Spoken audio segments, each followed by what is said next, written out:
Entonces, recuerden ustedes que a partir de la odontología adhesiva es la rama troncal de toda la odontología moderna. Todo hoy en día se hace adhesión, inclusive en las técnicas más modernas se está dejando hasta de hacer anclajes intrarradiculares, cambiando, obviamente con una oclusión favorable, cambiando esto por los sistemas adhesivos más modernos, adecuados a cada caso clínico. En cuanto a esto, los adhesivos tienen los requerimientos como cualquier tipo de biomaterial, y es que tanto los componentes como las técnicas para poder utilizarlos preserven la vitalidad pulpar. Este es un aspecto muy importante, porque recuerden ustedes que los adhesivos están hechos en su mayor composición, digamos, de una matriz monomérica. Estos monómeros son de bajo peso molecular.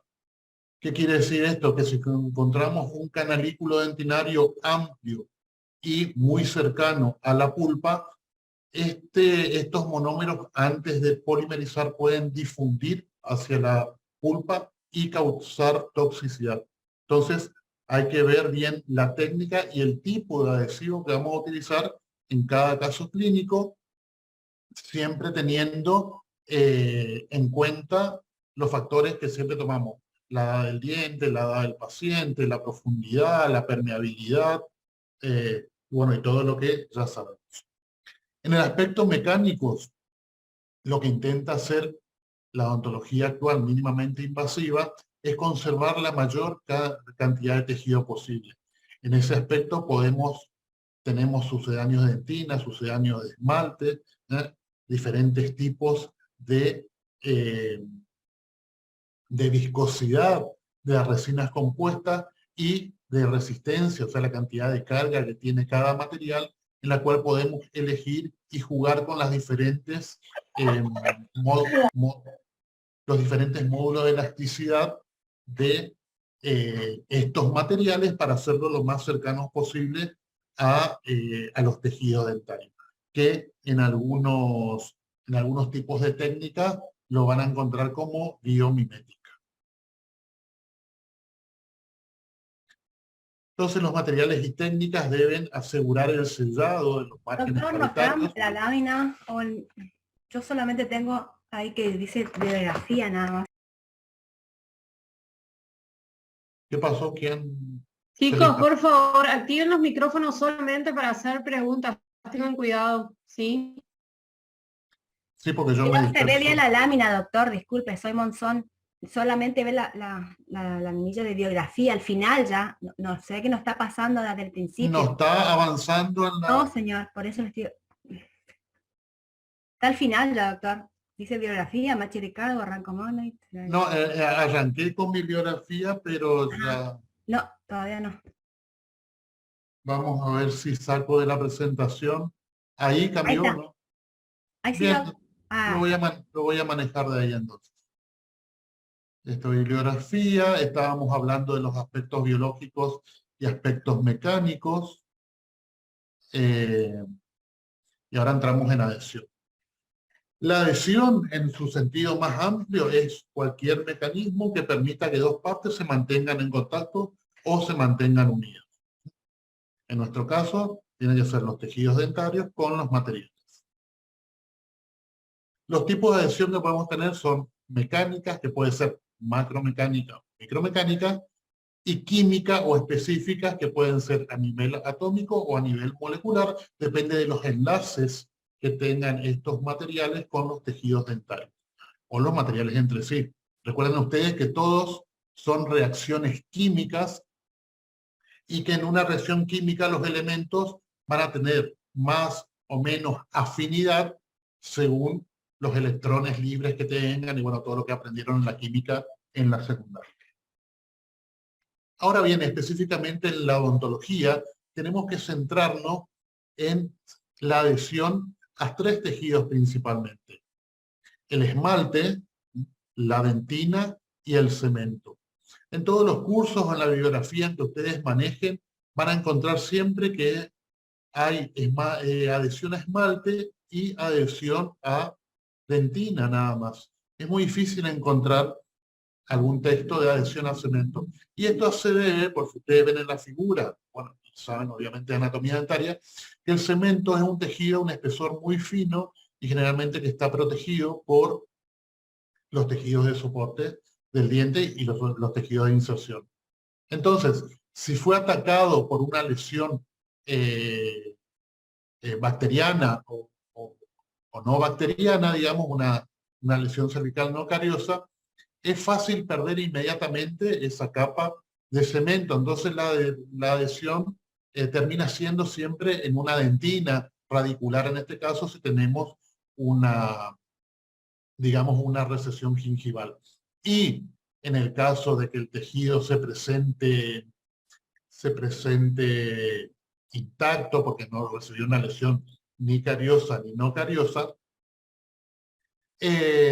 normalmente no deberíamos realizar ningún tipo de adhesión, porque bueno, sería una raíz denudada, y bueno, ahí se aplicaríamos, si hay sensibilidad, algún tipo de insensibilización. Entonces, casi en condiciones normales de atención de un paciente, es casi improbable que realicemos adhesión a un tejido de cemento, digamos, en su estado natural. Bien, comenzamos con el esmalte. El esmalte es uno de los tejidos en que mayor fuerza de adhesión podemos encontrar. Es muy fácil adherirse y con cualquier de los tipos que tengamos disponibles de adhesivo. Lo que tenemos que generar en el esmalte es justamente una traba mecánica de la que hablábamos, y eso se logra a través de microporos. Los microporos con un grabado de esa superficie del esmalte con ácido fosfórico. El ácido fosfórico generalmente varía entre 40 a 50% y se prioriza que sea en un gel, porque es más fácil de manejar, un gel pigmentado que sea fácil de localizar en la superficie en donde coloquemos. ¿Qué pasa cuando un tejido mineralizado es atacado por un ácido? Comienza a producirse una desmineralización. Esta desmineralización lo que provoca es que en la estructura de la hidroxiapatita se vayan desprendiendo calcios y fosfatos que se liberan al medio. Así se producen estos microporos, digamos, en el esmalte, y esto va a funcionar para que sea una traba mecánica para el adhesivo que vamos a utilizar.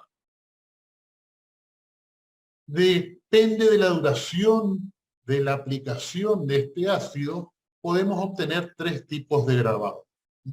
El tipo 1 es cuando el ácido va a disolver cuerpo y cabeza de esa varilla adamantina, ¿sí?, que es lo que nosotros deberíamos tener para lograr digamos, unos tags en esmalte del adhesivo que logren una buena traba mecánica. El tipo 2, aparte del cuerpo y cabeza, va a actuar en la zona interprismáticas o también cuello y parte de cola de estos prismas. Entonces se produce una mayor demineralización y un aumento de esta traba mecánica, digamos, depende de la zona en donde estemos grabando. Tanto el 1 como el tipo 2 son patrones de grabados adecuados para producir un buen nivel de adhesión. El tipo 3 produce un desgaste en superficie porque el ácido grabador en el esmalte tiene un efecto que se llama tixotrópico, que quiere decir que se autorregula, o sea, no va a ir más allá de donde le permita su capacidad de invasión. Entonces, al no poder ir más profundo, pero seguir teniendo fuerza de activación, va a comenzar a destruir la superficie, digamos. ¿Qué sucede con esto? Que en lugar de lograr un microporo profundo, vamos a tener un microporo más disminuido y por lo tanto menos retención. Normalmente los tipos 1 y 2 se logran, porque que nunca es parejo, digamos, depende de la superficie del esmalte, depende de dónde actuemos, vamos a encontrar mezclas de tipo 1 y 2. Normalmente se logra con 15 segundos de grabado de esmalte. Y un tipo 3 ya es cuando dejamos más de 20 segundos. Acuérdense ustedes lo que les dije al principio, que el eje troncal de toda la odontología estética moderna se basa en la adhesión. Entonces, tenemos que tener en cuenta estas cosas y no darnos ciertas libertades por decir, bueno, no controlo los segundos, lo dejo al tiempo porque yo escuché que qué sé yo, que en algún otro lugar se dejaba 20 segundos. En realidad, les cuento tipo historia de la odontología. Cuando yo comencé a hacer adhesión en la facultad, hace como 30 años, grabábamos 1 minuto y usábamos una tecnología que no era de fotoactivación, era de activación química, y todavía hay restauraciones en boca de lo que yo hice. Eventualmente tengo contacto con algunos de mis pacientes de la facultad. Pero era otra tecnología y era otro sistema de adhesivos y de resinas compuestas. Entonces, si van a tomarse libertades en cuanto a los tiempos, o en cuanto al lavado, o en cuanto a los procedimientos, tienen que saber la parte intrínseca de la técnica y los requisitos y el porqué de los requisitos para poder variar. Porque si lo hacen de puro, qué sé yo, de puro avanzados porque no tienen mucho tiempo, seguramente van a fallar.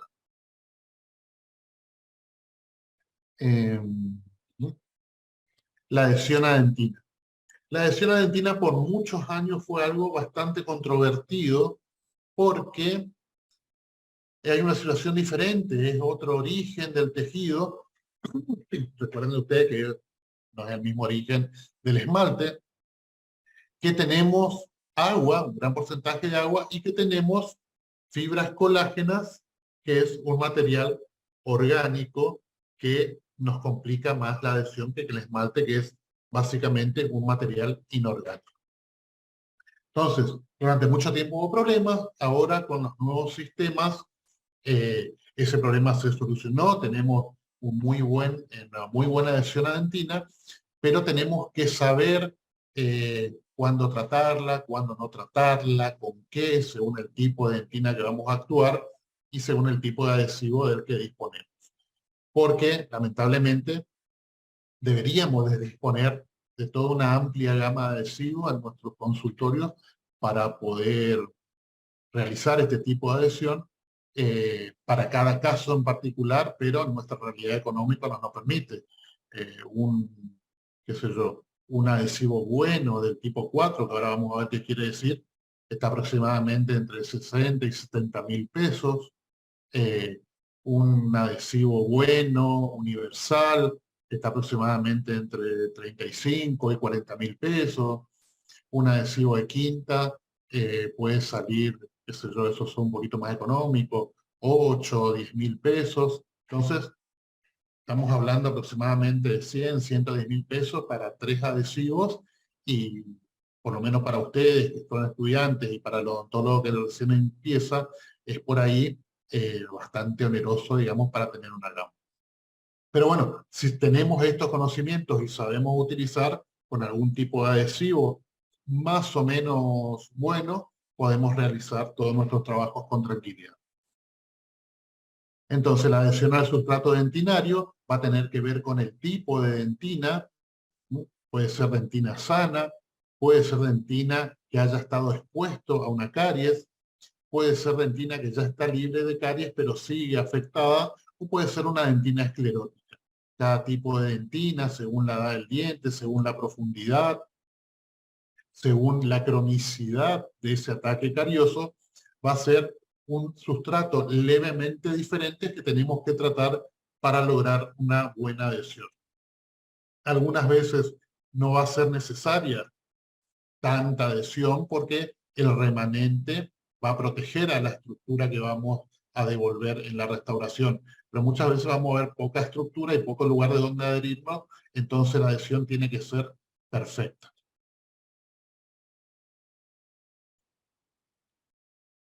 Entonces, ¿qué pasa en el interior de la dentina? ¿Se puede ver pueden ver la imagen o no?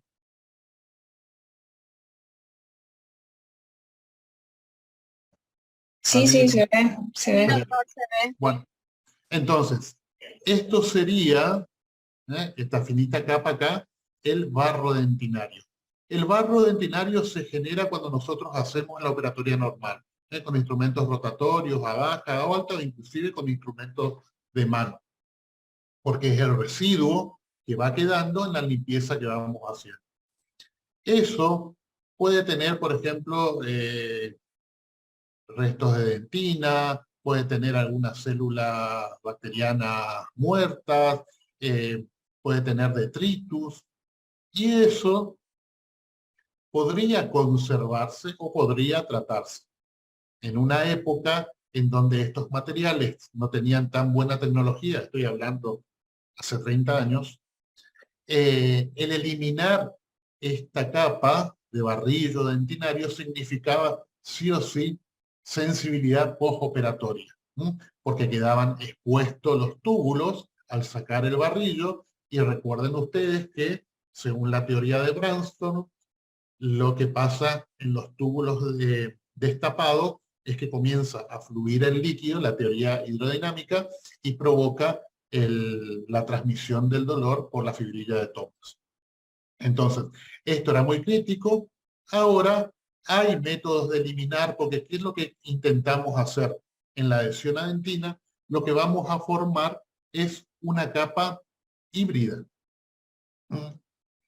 ¿Cómo se forma esa capa híbrida? Se forma liberando estos conductillos, eliminando total o parcialmente el barrillo dentinario y descalcificando el material que tenemos acá, el material que tenemos inorgánico, para exponer estas fibras colágenas. Entonces, ¿qué pasa? Una vez que hacemos eso con la preparación de la dentina o el acondicionamiento de la dentina, vamos a aplicar el primer, y este primer va a entrar en el túbulo, se va a meter entre esas fibras colágenas y va a formar esta verdadera traba mecánica que corresponde a la capa híbrida. ¿Se va entendiendo? Esto hablábamos hoy de la parte de dentina. Según el lugar donde estemos, por ejemplo, lejos de la pulpa, tenemos el diámetro más grande de los túbulos, pero tenemos menos cantidad.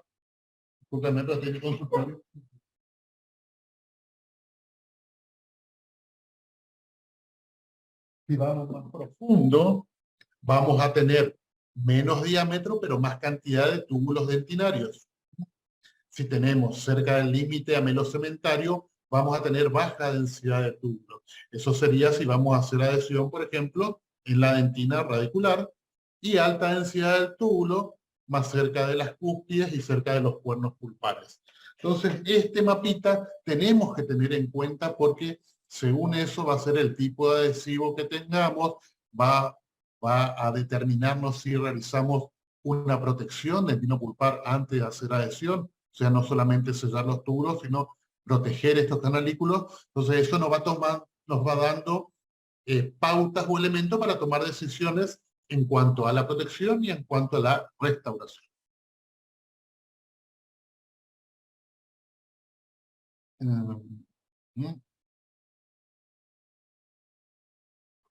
Bien, en cuanto al grabado ácido o acondicionamiento, tenemos dos tipos de técnicas. Tenemos grabado total y tenemos grabado selectivo. El grabado total también se denomina simultáneo, y es el que ustedes hacen mayormente en la clínica por el tipo de adhesivo que traen a las clínicas de hoy. Esto significa de que van a grabar en el mismo momento operatorio tanto el esmalte como la dentina. Acá quiero que me escuchen bien, porque siempre se confunden bastante y es muy simple. El grabado total, el tiempo de grabado son 15 segundos en esmalte y 5 segundos en dentina. Cuando le preguntan tiempos de grabado total, tienen que responder, ya sea final, parcial, conversando con algún colega, 15 segundos en esmalte, 5 segundos en dentina. Eso es el tiempo. Ahora, la técnica es simple. Vamos a colocar el ácido grabador en el esmalte durante 10 segundos. Pasados los 10 segundos, colocamos el ácido en la dentina y dejamos 5 segundos. Como no sacamos el ácido del esmalte, en total, el esmalte vamos a grabar 15 segundos y la dentina solo 5. ¿Se entendió? Sí, profe. Doctor. Por favor, porque para mí, que lo tengo bien claro, es una pavada, pero todos los años se confunden tanto en el parcial como en el final. Y obviamente se confunden también al hacer la técnica. ¿Puede Luego, repetir de nuevo, doctor? bien. El grabado total o grabado simultáneo significa de que vamos a grabar esmalte y dentina en un solo momento operatorio. Ahora comienzo al revés. ¿Cómo lo hacemos? Vamos a colocar ácido grabador en el esmalte y contamos con el reloj 10 segundos. 1, 2, 3, 4, 5, 6, 7, 8, 9, 10. De reloj. Cuando llega, vamos a tener la jeringa de ácido en la mano. Cuando llega a los 10 segundos, colocamos ácido en la dentina y contamos 5 segundos más. Y ahí eliminamos el ácido. Entonces, como en el esmalte siguió grabando, en el esmalte en total el tiempo grabado es 15 segundos y en la dentina solo 5 segundos. Cuando se les pregunta, todos dicen, en el esmalte es 10 y en la dentina 5. No, porque el esmalte cuando yo le agregué a la dentina siguió grabando. Entonces en el esmalte es 5, y en el esmalte 15, perdón, y en la dentina 5. ¿Ahí quedó más claro? Sí, doctor. Bien. Cualquier cosa, preguntan de nuevo. O guardan esto, le sacan una fotito. Ahora viene otra parte crítica del acondicionamiento, que es el lavado. El lavado tiene que ser el doble de tiempo como mínimo. Entonces sería 30 segundos, porque en realidad grabamos 15 segundos en total. Y si ustedes ya hicieron grabado, se habrán dado cuenta, si ya hicieron adhesión, de que ustedes echan 2 chorritos del agua y se lava el ácido. Se va el ácido y se fue y desapareció. ¿Y qué tardaron? 3 segundos. Y la técnica le está pidiendo 30. ¿Eso por qué es?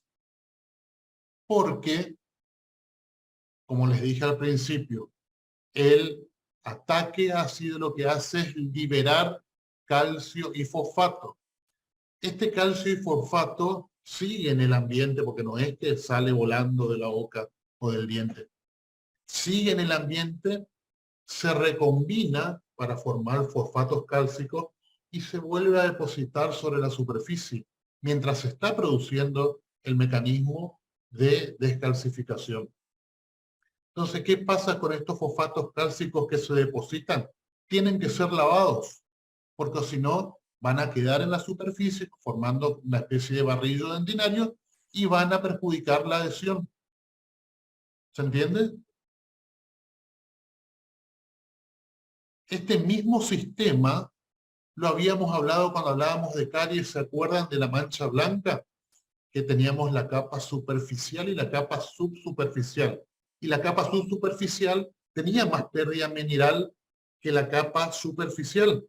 Entonces, ¿cómo era posible que algo atraviese la superficie del esmalte para sacar calcio y fosfato de adentro? Y no, es este mismo mecanismo. Se desmineraliza todo, pero se recombina y se vuelve a depositar sobre la superficie, remineralizando esta capa superficial de la mancha blanca. Es el mismo mecanismo, porque en lugar de ser un ataque ácido de la placa bacteriana, es un ataque ácido, un ácido que nosotros colocamos. Perfectamente es el mismo mecanismo y Es por eso que tenemos que sí o sí lavar el doble de tiempo. No solo para eliminar el ácido, porque el ácido sigue actuando, sino para lavar también todos estos fosfatos cálcicos que intentan, que atentan, perdón, contra la adhesión final. Entonces, eso es al lavado. Ahora, ¿qué pasa con la impregnación o el primer, actuando sobre la dentina? En todos los casos, este primer es una sustancia resinosa y que está contenida o está, digamos, sí, también tiene en su contenido un vehículo. Como su nombre lo indica, la función de este vehículo es llevar esta matriz o esta resina de imprimación dentro de los túbulos dentinarios y dentro de esas fibras colágenas que yo le había mostrado acá. Acuérdense que acá hay agua sosteniendo las fibras colágenas. Entonces, el vehículo, ¿qué tiene que hacer? Extraer el agua para que deje pasar esa resina compuesta y que forme la matriz de hibridización. Ese vehículo puede ser agua, puede ser alcohol o puede ser acetona, depende del fabricante. Por eso ustedes tienen que leer las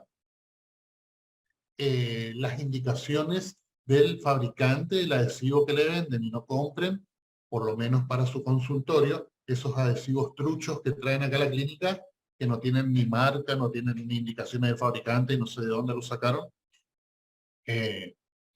Porque en definitiva, si usan hasta la gotita, va a quedar pegado la resina compuesta. El tema que siempre les digo es cuánto tiempo va a quedar pegado y qué soluciones van a dar a ustedes sus pacientes. Recuerden que la principal propaganda de su consultorio es su trabajo. Si el paciente de ustedes le dicen, mire, esto le va a durar 5 años, y le duró 5 años y 3 meses, ustedes van a ser los reyes de la odontología y van a seguir siendo sus pacientes cuando crezcan, van a ser sus hijos, sus parejas, sus hermanos, sus tíos, sus tías.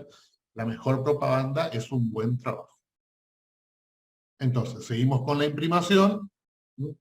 Por eso, esto del vehículo que tiene que sacar el agua y tiene que permitir que la matriz se meta en los túbulos y se meta en las fibras colágenas, es que tenemos que darle tiempo al primer de que actúe.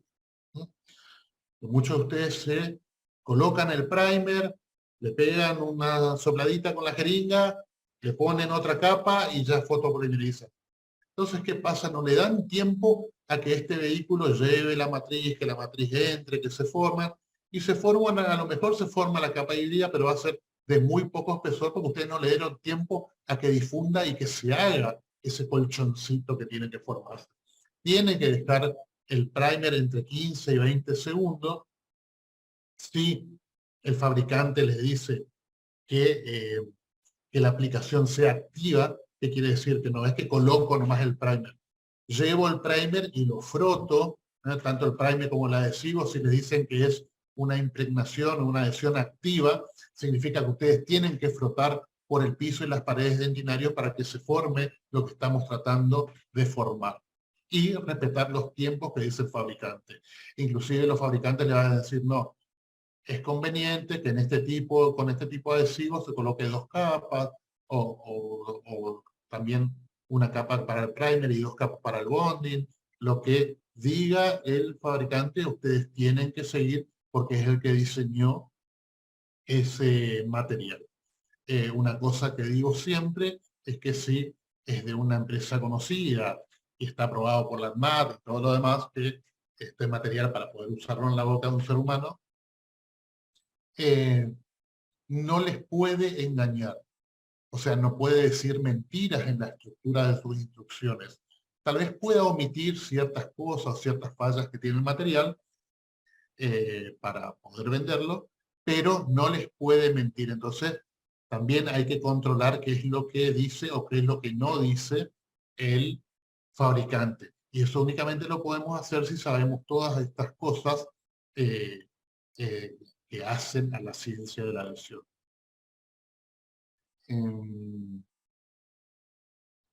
Entonces, recuerden que les dije de que esto tiene agua. ¿Ah? El agua que hace la dentina normalmente tiene agua, y el agua lo que hace es sostener esas fibras colágenas, ¿sí? Para que puedan entrar acá a la matriz.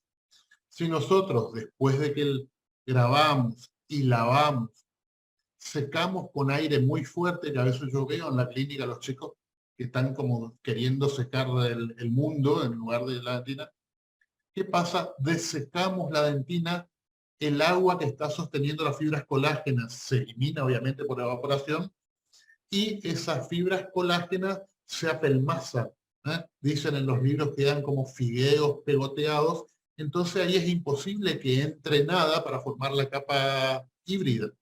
Es por eso que muchas dicen, en todos los adhesivos recomiendan una wet bonding o una técnica de adhesión húmeda, justamente para no desecar la dentina.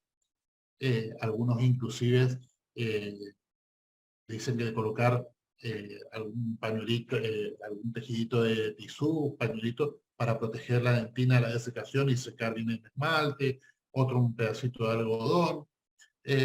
Pero si tenemos una buena jeringa con el aire filtrado, que no tenga humedad, o hacemos alguna técnica indirecta de secado muy suave, no vamos a alterar el contenido de agua de la dentina. Y eso que nosotros sabemos la profundidad de la dentina en la preparación que estamos desarrollando y el nivel de secado que podemos hacer. Eso lo tenemos perfectamente claro. Seguimos con impregnación. ¿Ven? Esto sería la capa híbrida. Miren cómo están esquematizados acá las fibras colágenas para que se ven bien armados, digamos. Esta es la parte del interior de la dentina que no fue tratada. Esta es la capa híbrida, y acá arriba se coloca el adhesivo.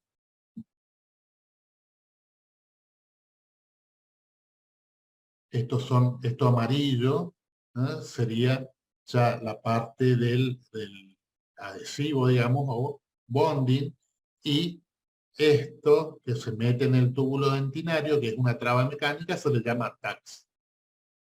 Y arriba de esto va la resina compuesta como ya restaurador.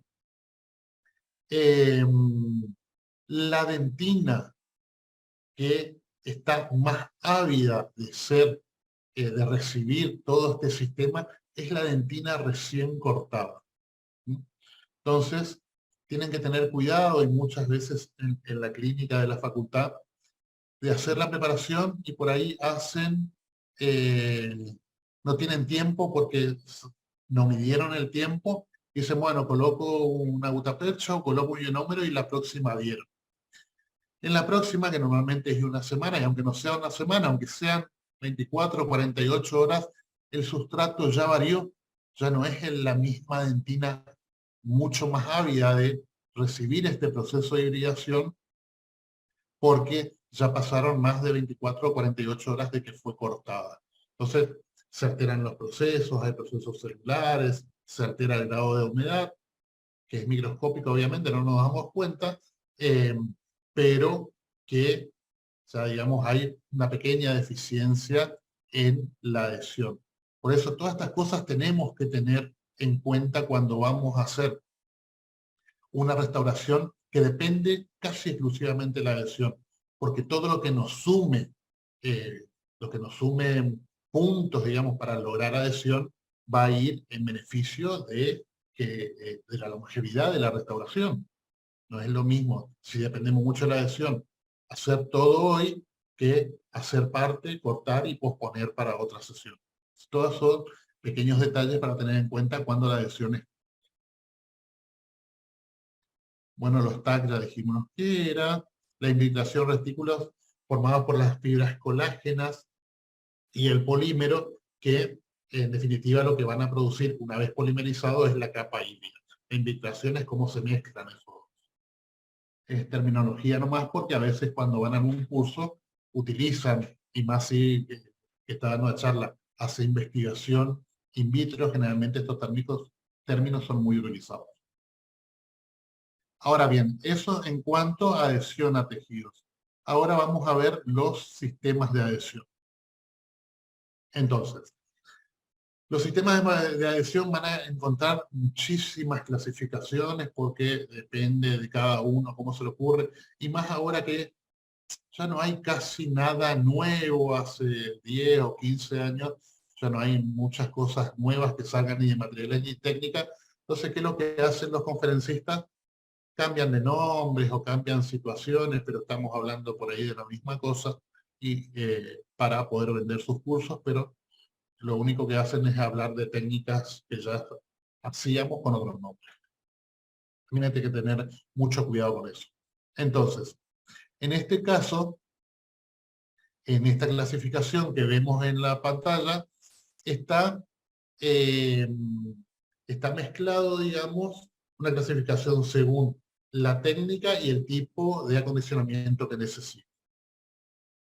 Y así lo podemos dividir en sistemas de grabado total o simultáneo, que normalmente hay dos tipos de generaciones en el mercado que utilizan esta técnica. Luego vienen los sistemas de grabado único o de primer autoacondicionante, que normalmente en esta parte son de 2 frascos, porque el primer autoacondicionante trae el ácido grabador y después tiene un bonding separado. Y después tienen los sistemas monocomponentes en donde en un solo frasco tienen todo. Y con eso utilizan, digamos, para hacer toda la adhesión. Luego viene la clasificación por generaciones. Desde la cuarta hasta la última tenemos disponibles hoy en día en el mercado. O sea, en los comercios acá.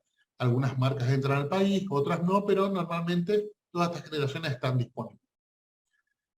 Están disponibles a partir de la cuarta generación. ¿Qué pasa con la cuarta generación? La cuarta generación viene en 3 frascos separados.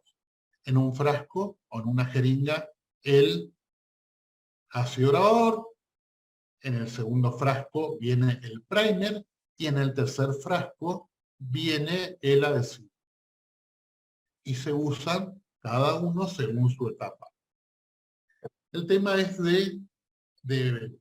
está considerado el gol estándar de la adhesión, que quiere decir que es el patrón, es el máximo nivel de adhesión que se puede lograr, se logra con el de Recording stopped. con el de cuarta. Y ustedes me van a decir, bueno, si era tan bueno, ¿por qué después aparecieron las próximas generaciones? Y porque los profesionales odontólogos somos bastante sin criterios, digamos, en cuanto al tiempo, queremos hacerlo todo rápido, queremos que todo sea más cómodo, y se vio en múltiples investigaciones, obviamente de mercadeo, que algunos no utilizaban el primer, otros se confundían el frasco del primer con el bonding, y entonces por ahí tenían el primer lleno y el bonding se lo había terminado y no había repuesto porque obviamente se tienen que usar, vienen para ser utilizados los 3, por ahí el ácido podría variar, pero el bonding y el primer vienen para ser utilizados juntos y deberían terminarse juntos, digamos. Entonces, ¿qué apareció? Apareció el de quinta generación. ¿Qué significa el de quinta generación? De que viene el ácido separado y en un frasco viene el primer y el bonding. Entonces, que normalmente este es el que ustedes utilizan, que en una aplicación se utiliza como primer, en otra aplicación se utiliza como bonding, y el primer se seca y se espera, y el bonding se polimeriza. Tanto el de cuarta como el de quinta se usan en la técnica de grabado total.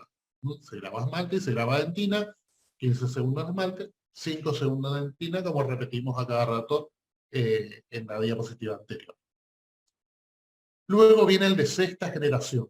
En la sexta generación vienen 2 frascos.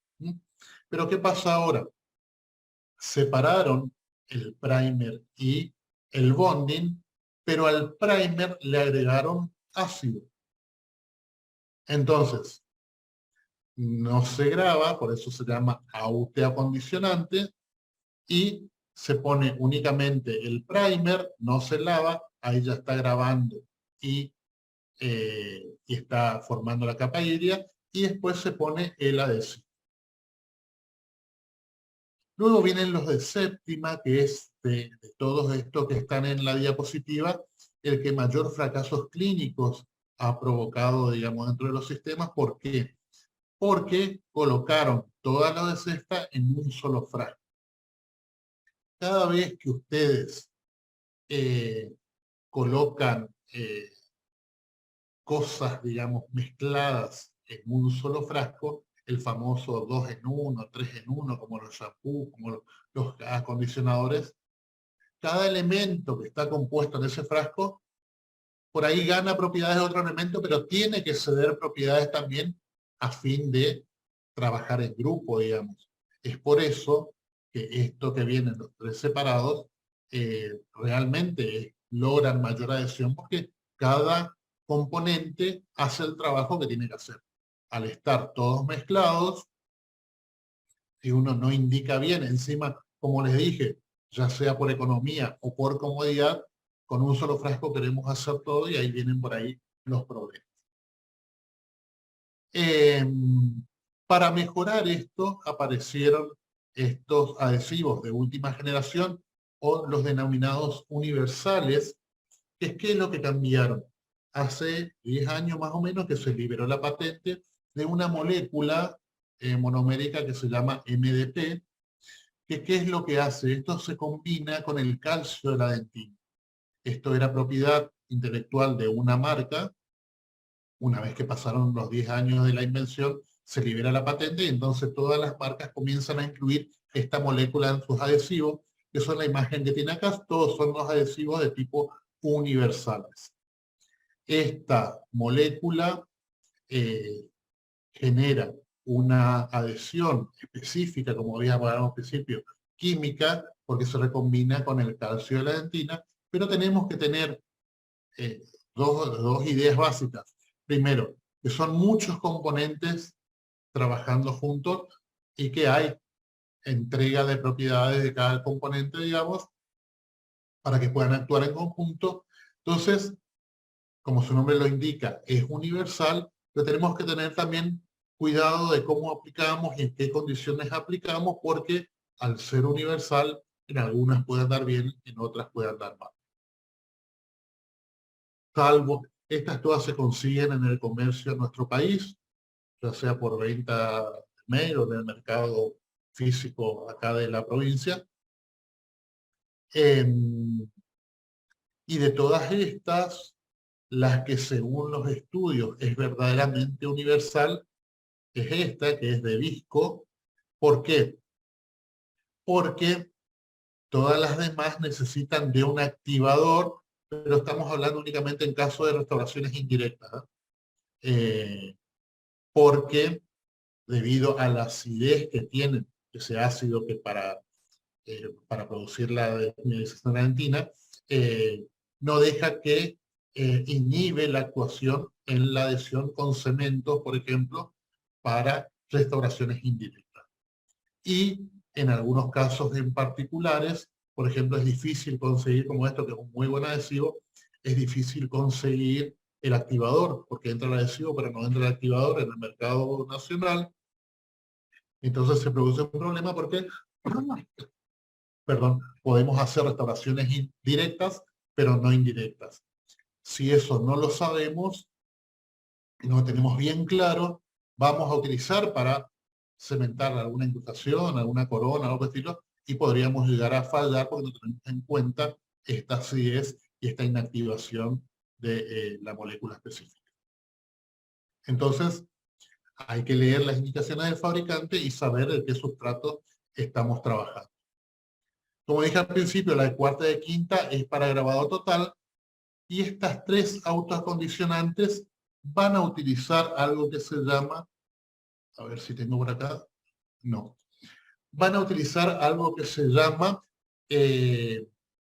grabado específico del esmalte. ¿Qué quiere decir? Tanto de sexta, séptima como las universales, el ácido que tienen en cada uno de estos frasquitos es un ácido relativamente débil. Y se comprobó que este ácido no logra patrones de grabados óptimos en el esmalte. Entonces, al fallar, se lograba muy buena adhesión a la dentina, pero muy pobre en el esmalte. Entonces, ¿qué se hace? Se utiliza un ácido común. Se coloca en el esmalte, se deja entre 10 y 15 segundos, se lava, se seca suavemente y ahí recién se coloca. En la dentina no se lava porque en la dentina actúa el ácido que trae en estos frascos. Y por eso que se hace este grabado selectivo del esmalte. Por eso se llama selectivo, porque se selecciona únicamente un tejido. ¿Se entendió? Creo que lo compliqué mucho, pero es fácil. Estos dos se graba con ácido grabador, esmalte y dentina. Y estos tres se graba con ácido grabador, únicamente esmalte, y la dentina se trata directamente con el líquido que hay dentro de los frascos que tienen un componente ácido. Si no se entendió, me pregunta. Esto sí. Bien, acuérdense ustedes de que nosotros tenemos que tener en cuenta el factor adhesivo para tratar nuestras restauraciones, sino que tenemos que ver el sistema de activación. Acuérdense ustedes que este adhesivo va en el piso de nuestras preparaciones. Si el piso está alejado por más de medio milímetro, ya comienza a perder potencia la lámpara de polimerización. Esto es bueno porque damos tiempo a que se forme digamos, una contracción más lenta, una polimerización más lenta, una conversión de monómero a polímero más lenta, entonces aumentamos la etapa pregel y compensamos un poco la construcción volumétrica de este material del adhesivo en este caso.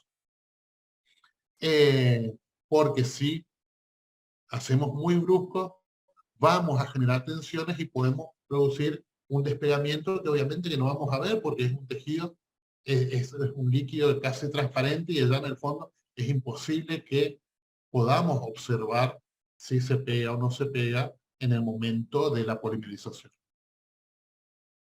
En cuanto a las recomendaciones que dice acá para el trabajo clínico, materiales menos rígidos significa hay muchos adhesivos que tienen carga. Eso lo van a leer en las recomendaciones de los fabricantes o en las indicaciones donde dice qué cantidad de carga. Un volumen aproximadamente de carga para aquellos adhesivos que la traen no tienen que superar entre 40 y 45% de volumen.